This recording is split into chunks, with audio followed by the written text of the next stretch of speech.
gusto nyo. Ang galing mo talaga, Iris! Iris, tama ba yung sinasabi mo?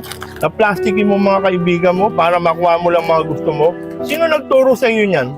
Tito, ang turo po sa akin ng tatay ko para mabuhay ka dito sa mundong to. Makipagplastikan ka. Ayan po ang turo sa akin ng tatay ko. Ganyan ba, Iris?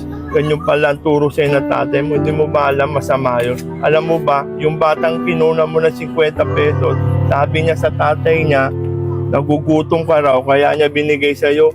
Tapos pag may kailangan ka, paplastikin mo lang pala siya. Hindi mo ba alam masama yun? Kaya mga bata, huwag niyong gagawin yun, ha? Opo, Kuya Barok. O, kaya Iris ngayon, sumama ka sa akin para makausap ko tatay mo, ha? O, sige na mga bata, umuwi na kayo. Sige na.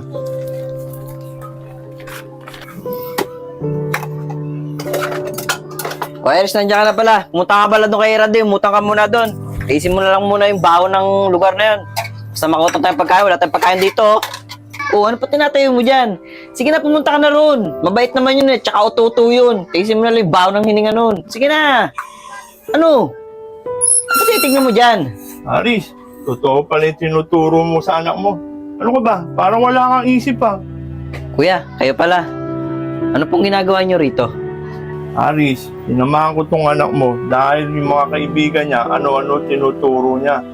Nadinig ko lahat na pinagsasabi niya at tinanong ko kung sino nagtuturo sa kanya. Ngayon, dumating ako rito, sa bibig mo mismo nadinig ko ang mga sinabi mo. Totoo pala. Hindi mo ba alam masama yung ginagawa mo? Di ba pinag-aral ka naman ng mga magulang natin? Ba't hindi ka pumarehas? Nag-aral ka naman. Gamitin mo mga pinag-aralan mo. Bata ka pa.